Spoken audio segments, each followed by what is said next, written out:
ইরানের উচিত এটা কাউন্টার করে শিক্ষা দেওয়া। আমেরিকানরাই খেপবে এই ট্রাম্পের প্রতি। কেন অযথা তুমি নাক গলাচ্ছ? আমেরিকা এমন ক্ষমতা নাই অন্য দেশে যে নাক গলাবে, নিরীহ জনগণকে মারবে, স্কুলে ছাত্ররা মারা যাবে। এটা আমেরিকার জনগণ, ইভেন আমি তো মনে করি ইসরায়েলের জনগণও খেপবে। যুদ্ধ কন্টিনিউ করো, এসপার ওসপার হয় থাকো না শেষ হয়ে যাও। হুম। এটা যদি তৃতীয় বিশ্বযুদ্ধ যদি আসে, আসুক, একটা ফয়সালা আসা উচিত। কালকে যে ভারত দুষ্টামি করে আমার এখানে একটা বোম মারবে না কারণ ছাড়া, এটা প্রশ্ন দেওয়া ঠিক না। অন্যান্য দেশগুলো, মুসলিম দেশগুলো সহযোগিতা আসলে কেমন পাচ্ছে? এবার ইরান খুব ভালো কাজ করছে, যেখানে যেখানে আমেরিকান ক্যাম্প ছিল সেখানে সেখানে বোম মারছে। এটা উচিত ছিল।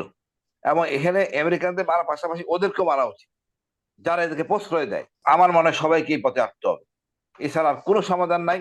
এবং যুদ্ধ কন্টিনিউ করুক, ইনশাল্লাহ এটা ফয়সালা হবে। মধ্যপ্রাচ্যে যে সংকট যাচ্ছে, এটি আসলে আমাদের পর্যন্ত কতটুকু আসবার সম্ভাবনা রয়েছে, এবং আপনার কাছে কি মনে হয় যে ইরান ইরাকি শেষ হয়ে গেল কিনা? ইরানের প্রধানের যে নিহতের ঘটনা আসলে সামনের সময়ে যে বিশেষ করে যুক্তরাষ্ট্র এবং পশ্চিমা দেশগুলোর সাথে মুসলিমদের কথা যদি বলি, ওরকম ভাবেই যদি বলি যে একটা সম্পর্ক, সেটির অবস্থা কোথায় গিয়ে ঠেকবে? জনাব হাসিনুর রহমান। ক্ষমতা থাকবে তাই সেভাবে যেভাবে খুশি সেভাবে ব্যবহার করবেন, এটা ঠিক না। আমরা এই যুক্তরাষ্ট্রের কাছে এই ধরনের আশা করি না। তারপরেও দেখেন উনি যা করছেন। কিছুদিন আগেই উনি ইরানে আক্রমণ করেছিলেন, আবার এখন করলেন। এখন আমি মনে করি এই জিনিসটা কন্টিনিউশন হবে। এর থেকে অন্যান্য রাষ্ট্রগুলি আশকারা পাবে। কালকে যে ভারত দুষ্টামি করে আমার এখানে একটা বোম মারবে না কারণ ছাড়া, এটা প্রশ্ন দেওয়া ঠিক না। আমাদের রাষ্ট্রীয়ভাবে এটা প্রতিবাদ করা উচিত। আর ইরানের ব্যাপারে বলবো, আমার মনে হয় ইরান আর এই ইসরায়েল, এই দুইটা রাষ্ট্র নিয়ে সমস্যা।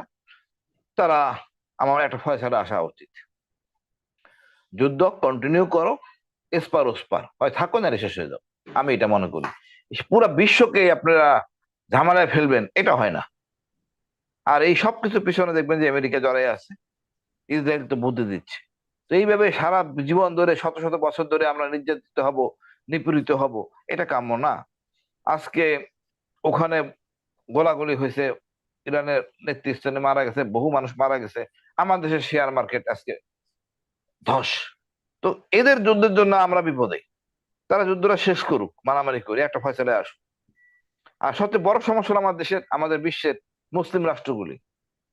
আমার ভাই পরিষ্কার করে বলছেন, এর জন্য দায়ী হলো মুসলিম রাষ্ট্রগুলি। তারা ঐক্যমত নাই। কেন নাই জানি না। তাদের এই ক্ষমতা, অবৈধ ক্ষমতা হয়তো বা সেটা টিকিয়ে রাখার জন্য রাজতন্ত্র, তারা কাউকে কোনো স্পেস দিচ্ছে না। আমি ইরানের পক্ষে নাই। আমার মনে হয় এটা ফয়সালা হওয়া উচিত যে মানে এইভাবে জনগণকে জিম্মি করে আমেরিকা একের পর এক কাজ করবে আর পুরো বিশ্ব সাফার করবে, এটা কাম্য না। হুম। এটা যদি তৃতীয় বিশ্বযুদ্ধ যদি আসে, আসুক, একটা ফয়সালা আসা উচিত। আমেরিকা এমন কিছু হয়ে যায় নাই। এখানে চীন আছে, অর্থনৈতিকভাবে সমৃদ্ধশালী দেশ। হুম। আমি মনে করি না এইবার ইরান ছেড়ে দিবে। ইরানের উচিত এটা কাউন্টার করে শিক্ষা দেওয়া। আমেরিকানরাই খেপবে এই ট্রাম্পের প্রতি। কেন অযথা তুমি নাক গলাচ্ছ? আমার এখন সময় কূটনৈতিকভাবে আগানো। খোমেনিবিহীন ইরান কি সে আগের স্পিরিট চলতে পারবে? আগের মতো শক্তিশালী হয়ে যুক্তরাষ্ট্র বা পশ্চিমা দেশগুলোর সাথে লড়াই করতে পারবে? খোমেনির পর ইরান কি আসলেই আগের ইরানের মতো থাকতে পারবে কিনা বা হতে পারবে কিনা? ভাই শীর্ষ এরা হলো তাদেরকে তো মূল্যবোধের হত্যা করা না হয়েছে।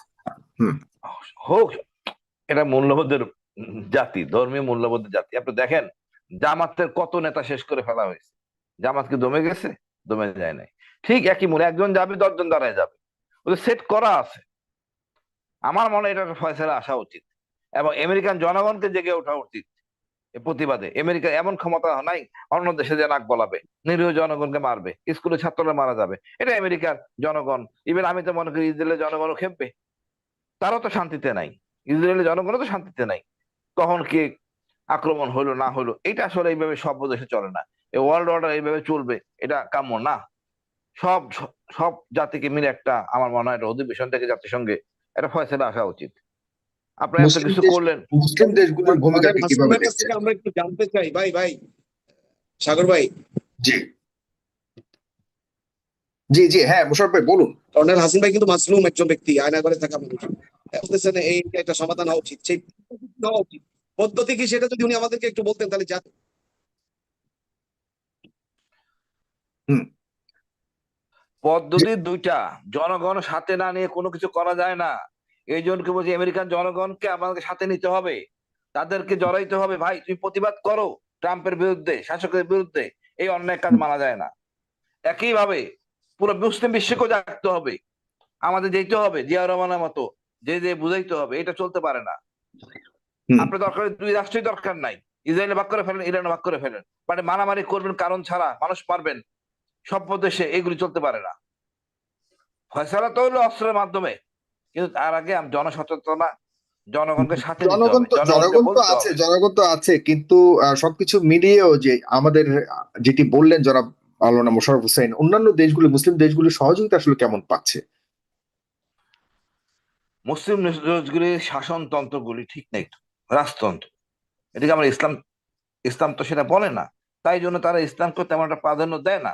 নাম কথা ইসলাম, রাজতন্ত্র চালাচ্ছে। ইসলাম তো রাজতন্ত্র, ইসলামের বিধান তো, এই রাজতন্ত্রের বিধান তো ইসলামে নাই।